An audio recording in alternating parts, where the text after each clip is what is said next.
Hey guys, how y'all doing? I'm here to give you guys a recap on the Fate Extra Last Encore Irusterias Tendouron, or you can call it Fate Extra Last Encore Irusterias Ptolemaic Theory.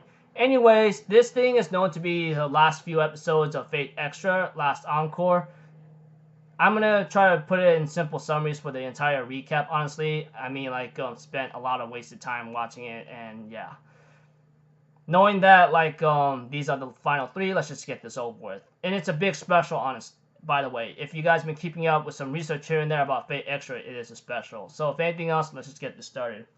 We have to it in the first episode that Nero and Hakuno along with Rin ends up meeting Gawain, and we get a little explanation why the master's not there. He's in slumber because he has no need to face anyone else, and he was supposed to go after the Moon Cell or possibly Holy Grail, but apparently he gets a convincing from Twice that there's no point, because humanity is already extinct and there's no way to save them, because eventually they all lead to destruction and death.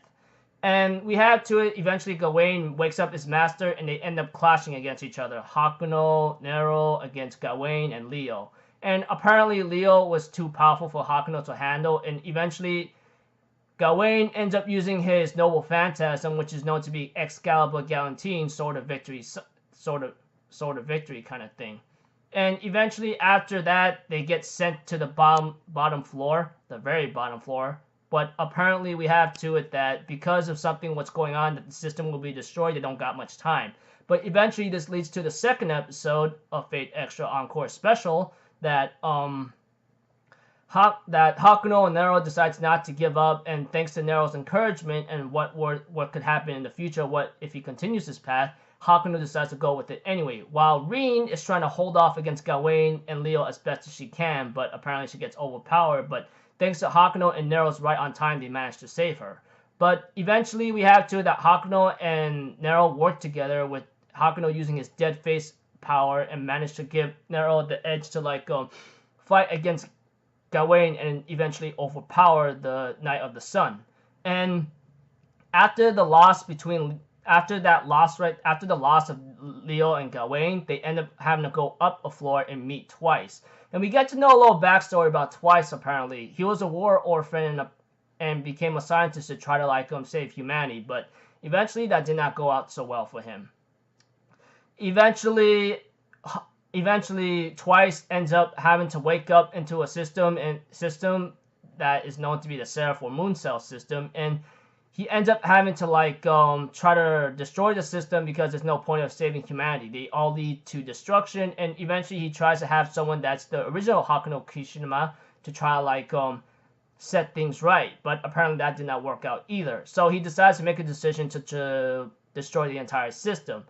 He ends up showing the truth about Hakuno, that there's no place for humanity. It's all destroyed. So I'm going to make sure everything disappears right here and now, because humanity can only lead up to their extinction and death, and that's about it. But Hakuno and Nero does not back down and eventually tries to take him on. But apparently they could not damage him or even kill him at all, due to the fact that he's phasing in and phasing out or something. In other words, they can't really physically hit him. But with some strategy between Leo, Hakuno, Nero, and Rin, they manage to work together and tries to make things right. Eventually, Leo decides to sacrifice himself with Gawain to give Hakuno and Nero the edge they need. But even so, that gave up a little bit of time, and Nero, on the other hand, decides to ask her master to give her the last command spell, etc., and she'll give everything she's got. Eventually, thanks to Nero's power and to the command spell of using everything she's got, she managed to stop the system and allow Hakuno to go in there. But Hakuno convinces Rin to go to the Moon Cell to try to restart everything. And Hakuno ends up talking to Nero for a bit, and Nero reminisces for a bit about what happened with her original master, and starts to have some emotional moments here and there. But eventually we have to it that Nero convinces her master to go one last time for one final battle, and that's to go to the Moon Cell. Hakuno agrees and ends up meeting Rin at the Moon Cell after he convinces her to go, because she's the one that lasted for a millennia to try to fix things right. But eventually Rin was told by the Moon Cell to let Hakuno make a decision, and eventually we have to it that once Hakuno touches the thing and resets the entire moon cell back to normal, he will disappear along with other dead faces, and it's like completely erased and irrelevant, etc.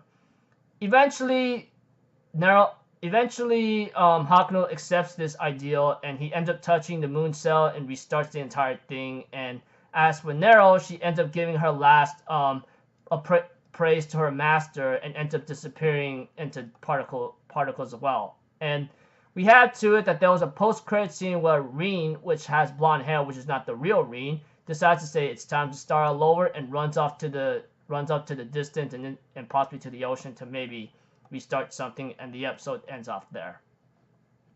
So yeah, you could say that the first 2 episodes is just Nero versus Gawain, and then the last episode is just facing the main antagonist or main villain that wants to destroy everything. But eventually, with the help of Leo, Rin, Nero, and Hakuno himself, they managed to like reach the moon cell and restart the entire thing. With Rin, with the blonde hair, which is not the real Rin, from what I was told, ends up having to like say it's time to start all over, and runs off into the distance and to the ocean possibly.